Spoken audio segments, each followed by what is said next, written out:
Welcome to Networking Unleashed Building Profitable Connections, the show where conversations turn into momentum. I'm Michael Forman, and today's episode goes deeper than tactics. We're talking about something that shapes every decision you make in business, your relationship with money. My guest helps entrepreneurs fall back in love with their businesses by finally getting honest about their profit, not just making money, but keeping it, understanding it, feeling confident around it. We're exploring how money clarify changes.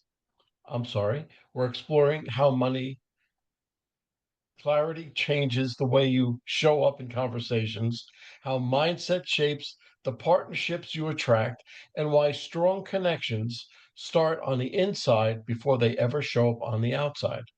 If you ever wondered why you're busy, earning, and still feeling stuck, this one's for you. I'd like to welcome to the podcast Kirsten Graham, and I would just like you to introduce yourself and tell us how you got here. Sure. Thanks, Michael. I'm so excited to be here with you today. My background is actually real estate. And I know you and I had an opportunity to speak a little bit before we hit record and found out your background is also mortgage. So it's always fascinating when we find those connections. I started selling real estate and then I moved to the mortgage side of the industry. And I owned a mortgage company and a title company. And I did a lot of loans for self-employed people. So I saw their business tax returns and I saw their personal tax returns. And inevitably, people would ask me, can I take you to lunch and pick your brain? And I mentored business owners for over a decade before I actually started business coaching and taking paid clients. And one of the things that I see consistently in clients is the clients that have their finances in order, their bookkeeping's done, they're reviewing their numbers each month with their bookkeeper. Those are the businesses that are going to grow consistently. And actually the business owners that are happiest, even if they're not making the kind of money they want to make in that moment, they're in control. They know what's going on. They have the power to make decisions. And so I think my background in mortgages kind of led me to the fact that in business coaching, I focus quite a bit on finances as well. Outstanding. And I see we have a lot in our backgrounds that we do alike. And I was in mortgages for 12 years. Okay, so you say networking isn't just about strategy. When profit and mindset enter the picture, how does the purpose of networking change? Oh, absolutely. So first of all, I think the biggest mistake people make when they're networking is they walk in and they try to sell everyone. And that's not the case. When networking is about building relationships, finding people who really understand what you do so they can refer to you, understanding what other people do so you can refer to them.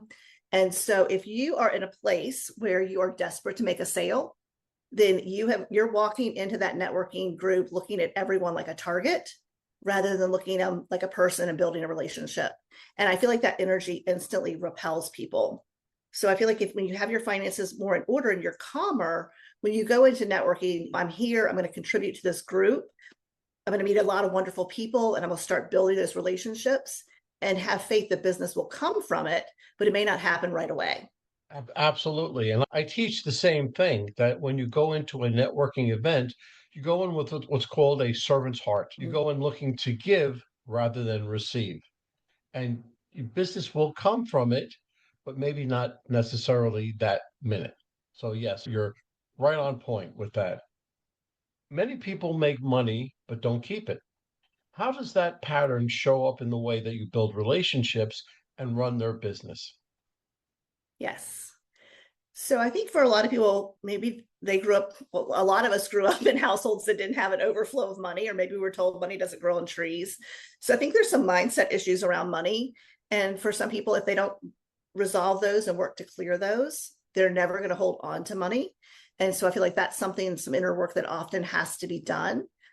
But if you have a business where you have great revenue, money's coming in, but it's flying out the door faster than you could track, it's probably because you have some money blocks and some money issues you need to deal with. And I think that the way that affects us again with how we show up is even if you're making great money, you have great revenue, you're still broke, right? Because it's flying out the door. So it puts you right back in that place of being desperate for the next sale. Absolutely. Absolutely. When someone falls back in love with their business by falling in love with their profit, What shifts in how they show up in conversations?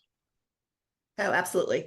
So if you have a lot of shame and guilt around money, so you're not taking care of your bookkeeping, and then tax season rolls around and you're stressed about tax season, and then you end up kicking the can down the road and you file that extension, you don't feel good about yourself. You don't feel confident. It causes a lot of imposter syndrome because you're not running your business like a business. So at the core level, not taking care of your finances is eating away at your confidence. It's also eating away at your ability to make decisions. So I feel like that has to do with how we interact with people, right? If we're not feeling confident, if we're not feeling capable in our business, then we don't show up as confident and capable. Absolutely. Absolutely. And there's so many things that I can say, and you're so on point with everything that you just said that I'm not going to add anything to it. How does clarity around money affect confidence in networking? And why can people sense when someone is uncertain about their value? Yeah. So one of the things that we see is when our clients finally get their bookkeeping in order, and if you didn't take a lot of accounting classes, you may not know how to read a profit and loss statement or a balance sheet.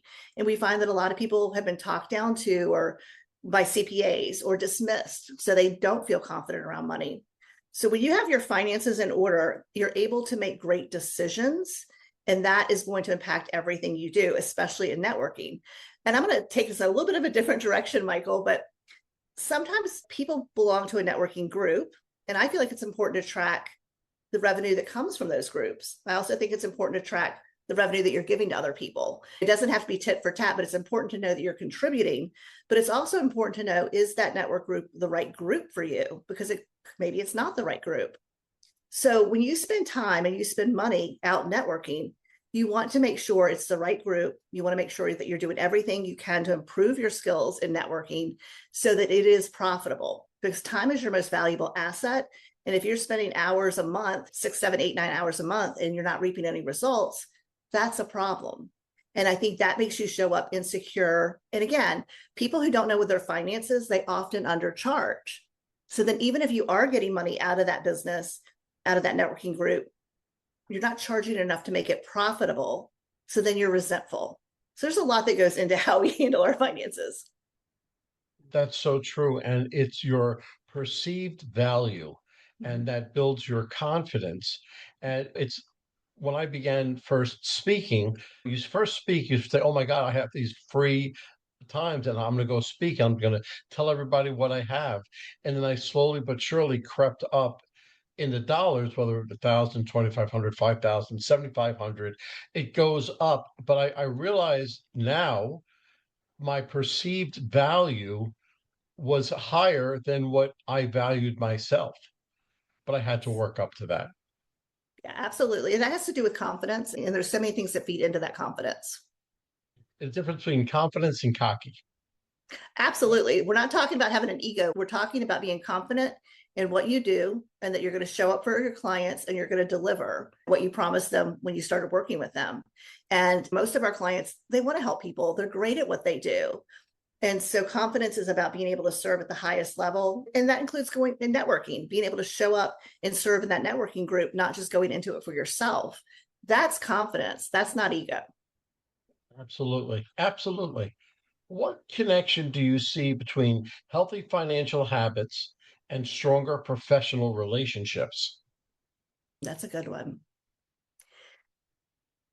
Again, it goes back to confidence. If you're growing a business and let's say you're surrounded by business owners because you're out networking and you always perceive them as being more successful. Maybe they're spending more money traveling. Maybe they're ordering the most expensive dinner at the networking group, whatever that looks like.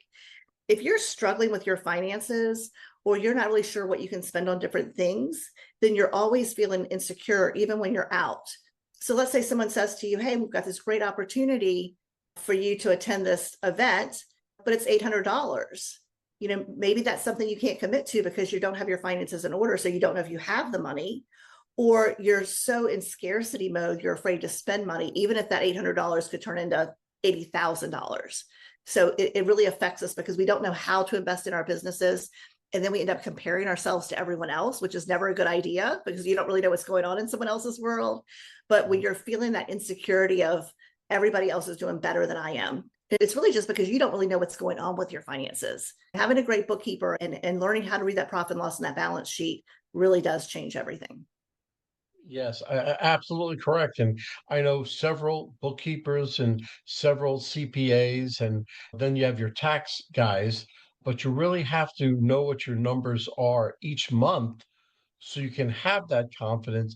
So you could go out on a limb if you had to and say, look, I don't exactly have the money, but I know it's there, but I have the money. So I'm going to take the chance and Yes. go. You can't take that chance unless you have the confidence. Where do business owners unknowingly block opportunities because of the way they think about money? I think it's not tracking ROI, so return on investment. I think networking is really powerful. Running Facebook ads can be very powerful. There's lots going to an expo and having a booth can be very powerful. But you need to know what you're spending on those events, and not just money, but also time. How much time are you spending and how much money? Like, what is your hourly rate? When you calculate your hourly rate and how much time you're spending networking, are you actually bringing that money back in? So I think one of the biggest challenges is people not tracking their ROI. And again, like if you're in a networking group and it's not working out for you, maybe it's just the wrong group. So don't spend money in that group and spend a lot of time in that group if it's not the right group. But if you're not thinking that way, you're not assessing those things, then you're never going to make that decision.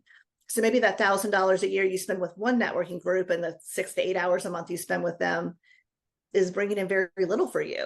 But maybe you switch to another group, the same $1,000, the same amount of time, but all of a sudden that's bringing in 50,000 of revenue every year for you. You need to be willing to look at that information. And here's what I think is especially hard, though, is there are wonderful people in all the networking groups.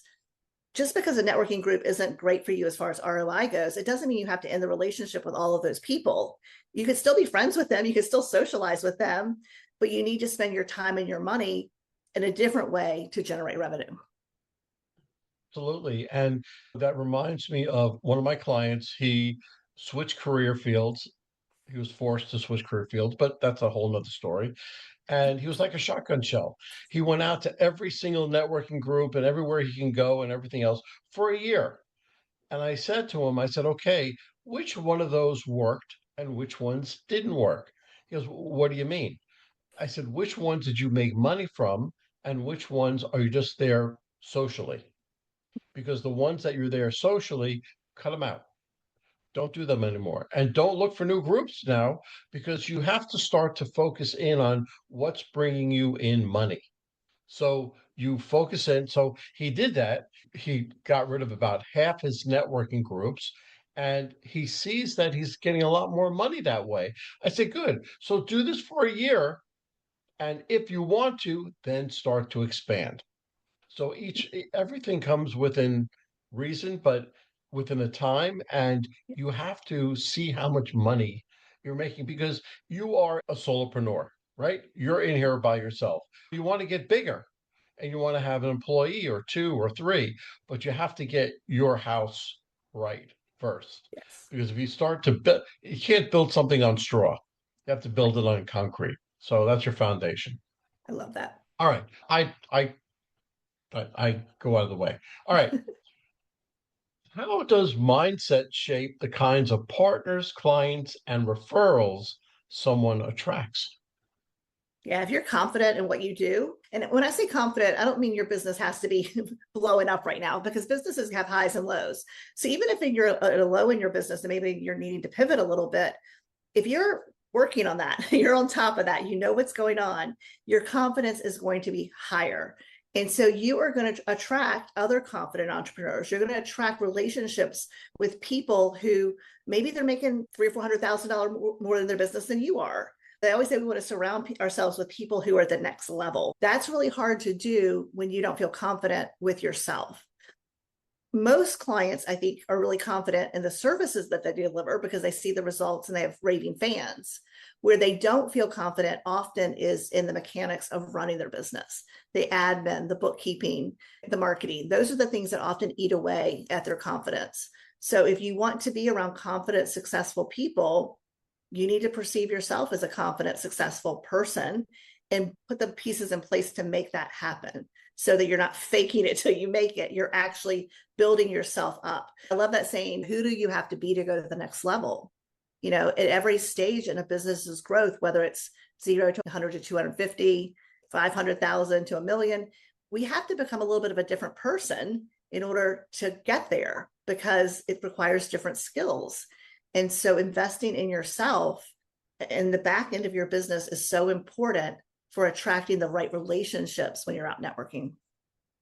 Absolutely. And one thing I learned when I had a brick and mortar company, several, I should say, but when I was doing all that, I learned that, okay, let me see the things that I enjoy doing and the things that I don't enjoy doing. Mhm. Bookkeeping was one of them. I don't like doing that. Okay. So I farmed that out. So I had somebody else do it while I concentrated on the things I enjoyed. And that made my business grow and grow. And I learned from that. And I went to the school of hard knocks. I went Yeah. to the school, I learned how to do everything wrong Yes. before I Yes. did it correctly. So that's And my I'm good. Yeah, and Michael, that brings up a good point. I think that's as a business coach, I specialize in outsourcing, right? So whether that's bookkeeping virtual assistants or marketing virtual assistants, when you start to feel more confident about yourself, you understand that you deserve to have support in your business. When we're talking about $6 to $9 an hour, it's almost ridiculous that you can't afford it. Sometimes it's about cutting out other expenses so you can afford support in your business. And I think that in and of itself shifts how people view themselves. When you hired that bookkeeper, how did you feel about yourself after that? I felt great because that took that pressure off my shoulders and I Mhm. didn't have to think about it. I shouldn't say I didn't think about it. I thought about it because I always met with him weekly, not monthly. I met with the bookkeeper weekly, but the pressure of having to put reconcile everything was off my shoulders. So I felt free. Yeah. And we don't realize when we're doing tasks in our business that are not ideal for us to be doing, again, that erodes our confidence. My business partner, one of the things she talks about is the first thing she hired for was a bookkeeper, and she owned a digital marketing agency and she needed to be creative. She said, I had no idea how much that pile of receipts sitting on my desk staring at me every day was eating away at my creativity. So when we have tasks in our business that we're just not doing, we need to figure out, is there a way to outsource that so that I get it mentally out of my head and I can start focusing on the things that, are going to drive revenue. Absolutely. Absolutely. Hit the nail right on the head. Okay, what's one belief about money that quietly holds people back from forming deeper and more productive connections?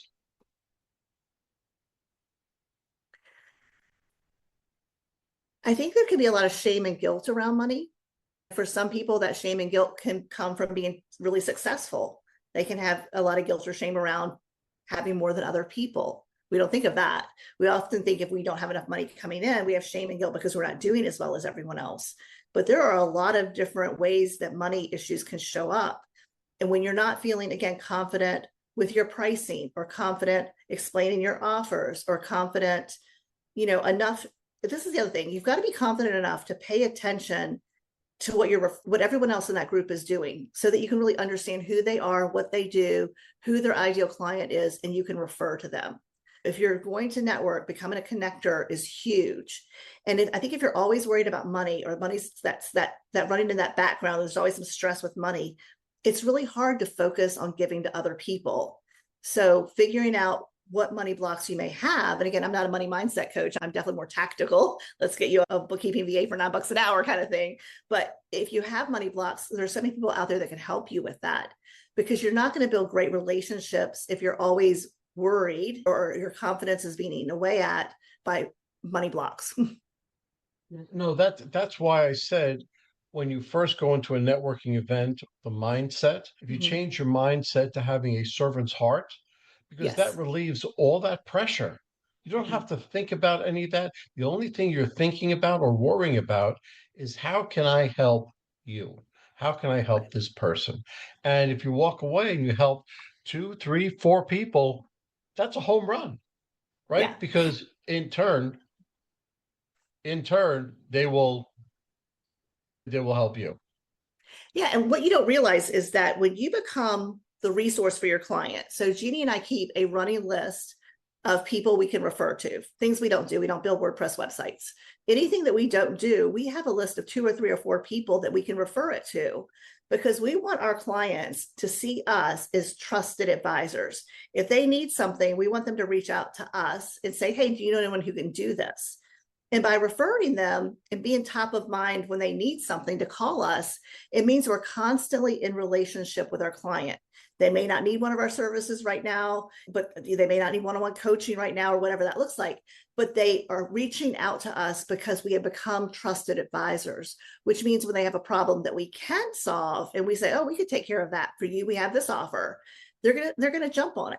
So you don't realize that when you become the connector, when you become the person who knows exactly what Joe does, who Joe's ideal client is, and you know exactly how to refer Joe, then people will continue to come to you and ask for those referrals. So it's very important to realize that being an asset or a connector for your clients is a way to stay in great relationship with them. Absolutely. And in my area, I'm known as a super connector because really once a week, I try at least once a week to get 2 people together, get a person with a problem, person with a solution, and then I introduce them. I step away after Yes. that. I Mm-hmm. step away. But in the back of each one of their minds, oh, Mike gave me that referral. So let me see what I could do for him. So I'm getting business later on, but right then I'm putting them together and I don't have to worry about it. So Yeah, that's absolutely. You're helping 2 people connect, whether they are able to do business together may or may not happen, but they could also become referral partners for each other. You just don't know. But it is all about connecting people. And I love that you're a so super connector. I used to be a super connector back in the day, but everybody goes through their emotions. yeah. When someone gains control of their finances, how does it change the energy that they bring into a room or a conversation? We just talked about Right. this. Yeah. Yeah. When you, again, know where your money's going and you have the power, because we don't think about this, but quick story. When we actually, our bookkeeper retired and she actually sold her business, but we decided to go ahead and outsource our bookkeeping overseas because I've been hiring bookkeepers for CPA firms and bookkeeping companies for a few years now. And so we decided to go ahead and outsource that. And it was interesting. We knew we would save money, but one of the things that we weren't expecting to happen was it shifted our relationship with our money a little bit. And it was the first thing that happened was our bookkeeping VA said, you have a lot of different revenue streams. Would you like me to break those down so each month we can figure out what's coming from each offer? And Michael, I'd never thought to ask my bookkeeper to do that. She never brought it up. It just never, we didn't think about it. That right there in and of itself gives us so much more information. We realized one offer, we were really underpricing it. We figured out what marketing we were doing for each offer and what was working and what wasn't working for those particular offers, rather than looking at it with gross revenue. So obviously, when you have that type of relationship with your finances, now you have the ability to make really smart decisions. And I think when we are at that place where we feel like we have power, we have control, we have information to make smart decisions, you're going to show up in a room differently. Even though we don't walk into a networking group thinking, oh, where's my money? What's going on with my money? Do I have a money block? We don't walk into it thinking that. It's subconsciously running in the background. So you can have positive things running in the background. Well, I just had a great meeting with my bookkeeping VA. Cash flow is solid right now. I've got this great opportunity. So you see it a little bit differently when it's about control, when you just know what's going on. Absolutely. Absolutely. Okay, let's bring this podcast full circle. If listeners want better results from their network, what's the first internal shift they should make before changing anything external? Go into it with a desire to become a connector. You don't have to be a super connector like Michael, but you go into becoming a connector. Because when you realize that again, people come to you all the time with a problem. And if you can't solve that problem, if you have valuable resources to refer them to, that again, it changes the relationship that you have with that person, whether it's a client or a friend or a family member, because you're serving them, you're connecting them with someone that you trust who could truly help them. So when you go into any type of networking event, think about how can I connect people? How can I be this connector of people? Broker relationships, so to speak. But then you're focusing on giving, like you said, going with the giver's capacity, a mindset of giving. That really is the first shift I think everyone can make when it comes to networking. Absolutely. Kirsten, I can't. This is was such a great podcast because I believe in everything that you do, and I see the way you're going. If somebody wanted to get hold of you, whether it be coached by you or just to talk to you and ask you a question, what's the Sure. best way for them to get hold of you?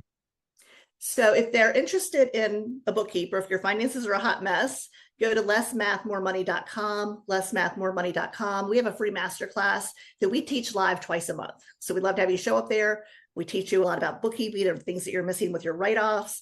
And then at the end, we go live with Q&A. Otherwise, you can go to our website, which is sixfigurebusinesscoaching.com, and that's SIX, figurebusinesscoaching.com. You can learn more about us, and there is a link on there where you can book a call with me, and we can figure out how we can help you. And if I can't help you, I bet I know someone who can. Outstanding, outstanding. That's what happens when money, mindset, and connection finally line up. When you feel clear about your value, your conversations change. When you feel confident about your profit, your relationships change. When you respect your business, others do too. Take one idea from today and carry it to your next conversation. Pay attention to how different it feels when you speak from clarity instead of pressure. If this episode gave you a new way to look at your business or yourself, share it with someone who's building their future one decision at a time. And be sure to follow Networking Unleashed, Building Profitable Connections, so you never miss a conversation that helps you grow the right way. I'm Michael Forman, and remember, the way you think about money shapes the world responds to you. I'll talk to you soon. Thank you, Thank you. Michael. Well, hold on, folks. Don't go anywhere. Let's hear from our sponsors. David Neal, co-founder, Revved Up Kids. Revved Up Kids is on a mission to protect children and teens from sexual abuse, exploitation, and trafficking. They provide prevention training programs for children, teens, and adults. To learn more, go to revvedupkids.org. Henry Kaplan, Century 21. When it comes to making the biggest financial decision of your life, leave it in the hands of a proven professional, Henry Kaplan. Henry is a global real estate agent with Century 21, celebrating his 41st year in business.